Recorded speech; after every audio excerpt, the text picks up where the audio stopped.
সত্যনের আলোর প্রদীপ জ্বালবো মোরা ধরণী জুড়ে, কোরআনের নূর ছড়িয়ে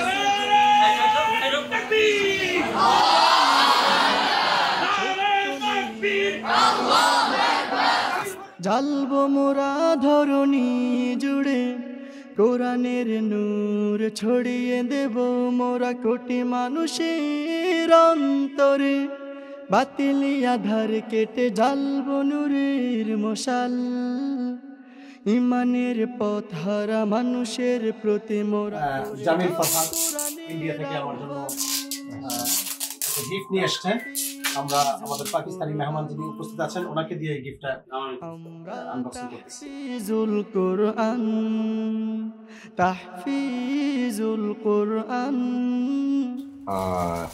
মাশাআল্লাহ মাশাআল্লাহ, খুব সুন্দর একটা আতর। মাশাআল্লাহ মাশাআল্লাহ, তাবারাকাল্লাহ।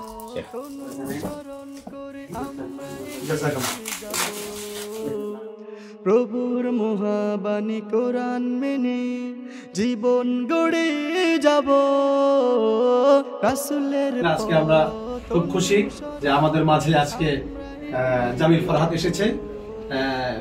সে কয়েকদিন আগে মালয়েশিয়াতে অনুষ্ঠিত আন্তর্জাতিক হিফজুল কোরআন প্রতিযোগিতায় ৩য় স্থান অধিকার করেছে। আমরা জানি মালয়েশিয়ার প্রতিযোগিতা হচ্ছে বিশ্বের সবচাইতে পুরাতন প্রতিযোগিতা, অনেক বছর ধরে হচ্ছে। আলহামদুলিল্লাহ সেখানে আমিও কেরাতে পুরস্কার পেয়েছিলাম। তো ওই বড় প্রতিযোগিতায় পুরস্কার পেয়ে সে ইন্ডিয়াতে চলে গিয়েছিল। আজকে সে বাংলাদেশে আমাদের মাদ্রাসায় এসেছে, আমরা তাকে বরণ করে নিয়েছি। সকলে আমরা দোয়া করবো তার জন্য, আল্লাহ পাক যেন ভালো হাফেজের পাশাপাশি ভালো আলেম হিসেবে তাকে কবুল করেন। আল্লাহুম্মা আমিন। আমরা তাহফিজুল কোরআন ভেঙে দেব বুকে নিয়ে প্রত্যয়, কোরআন হাদিসের আলো দিয়ে করব বিশ্বজয়। আসসালামু আলাইকুম ওয়া রাহমাতুল্লাহি ওয়া বারাকাতুহু। আশা করি সকলে আল্লাহর অশেষ ক্ষমতায় ভালো আছেন, আলহামদুলিল্লাহ। পরে মহান আল্লাহর লাখো কোটি কোটি শুকরিয়া, ৬৫তম মালয়েশিয়া আন্তর্জাতিক পবিত্র কোরআন প্রতিযোগিতায় ভারতের হয়ে প্রতিনিধিত্ব করে এবং এই মাদ্রাসার হয়ে প্রতিনিধিত্ব করে পুরস্কার আনতে পেরেছে, আলহামদুলিল্লাহ আলহামদুলিল্লাহ। এখানে সর্বপ্রথম যাদের কৃতিত্ব তারা হচ্ছেন ওস্তাদ, তাদের নাম হচ্ছেন ওস্তাদ।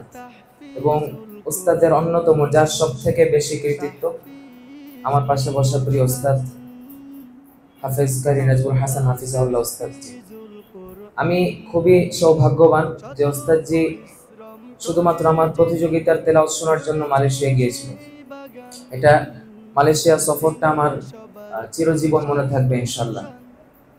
এরপরে যদি আমি বলি তাহলে বাবা মা বড় ভাই সবার কৃতিত্ব আছে, কিন্তু ওস্তাদের কৃতিত্ব সব থেকে বেশি।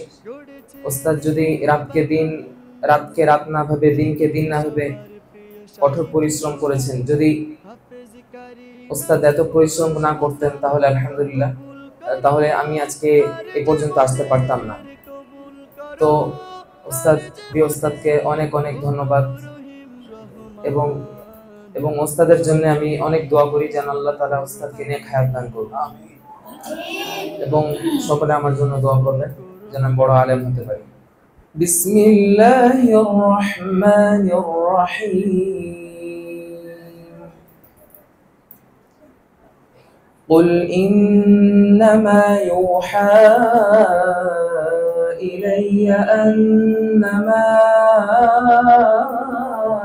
إلهكم إله واحد فهل أنتم مسلمون فإن تولوا فقل آذنتكم على سواء وإن أدري أقريب أم بعيد ما توعدون إنه يعلم الجهر من القول ويعلم ما تكتمون وإن أدري لعله فتنة لكم ومتاع إلى حين قال رب احكم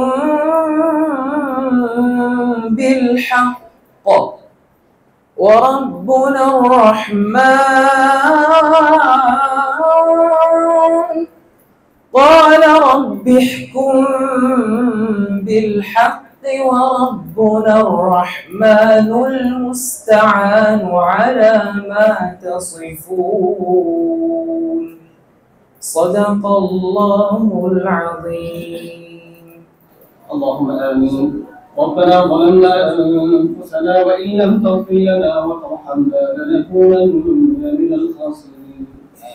ربنا اغفر لنا ذنوبنا وكفر عنا سيئاتنا وتوفنا مع الأبرار. رب ارحمهما كما ربياني صغيرا.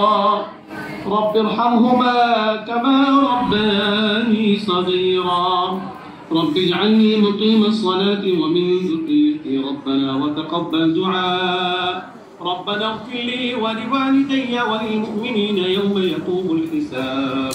আল্লাহ রাব্বুল আলামিন, আমরা ছোট ছোট মাসুম বাচ্চাদেরকে নিয়ে তোমার শাহীদ দরবারে হাত তুলেছি। আল্লাহ তুমি আমাদের সকলের দোয়া কবুল করে নাও।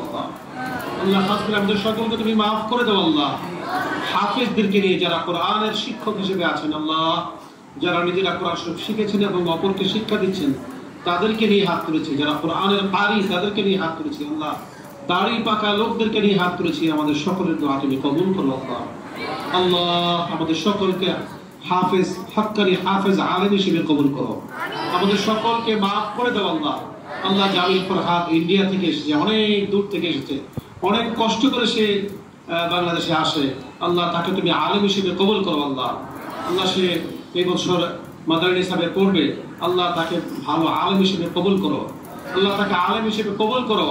আল্লাহ কোরআন শরীফ সিনায় নিয়েছে, আল্লাহ সিনায় মৃত্যুর আগ পর্যন্ত রাখার মতো তৌফিক দান করো। আল্লাহ আমাদেরকে মাফ করো। আমাদের নিজস্ব ভূমির ব্যবস্থা করে দাও, নিজস্ব জায়গার ব্যবস্থা করে দাও, নিজস্ব ভবনের ব্যবস্থা করে দাও।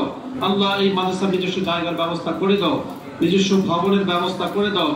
এই মাদ্রাসাকে কিয়ামত পর্যন্ত কবুল করো। সমস্ত বালা মুসিবত থেকে হেফাজত করো। প্রত্যেকটা শিক্ষককে তুমি হেফাজত করো। আল্লাহ আমাদেরকে তুমি মাফ করো। আমরা গুনাহগার, আমাদেরকে মাফ করো। আমাদের মধ্য থেকে যারা অসুস্থ তাদেরকে সুস্থ করে দাও। আমাদের মধ্য থেকে যারা অসুস্থ, আল্লাহ তুমি তাদের সকলকে সুস্থ করে দাও। সুবহানা রাব্বিকা রাব্বিল ইজ্জাতি আম্মা ইয়াসিফুন ওয়া সালামুন আলাল মুরসালিন ওয়াল হামদুলিল্লাহি রাব্বিল আলামিন।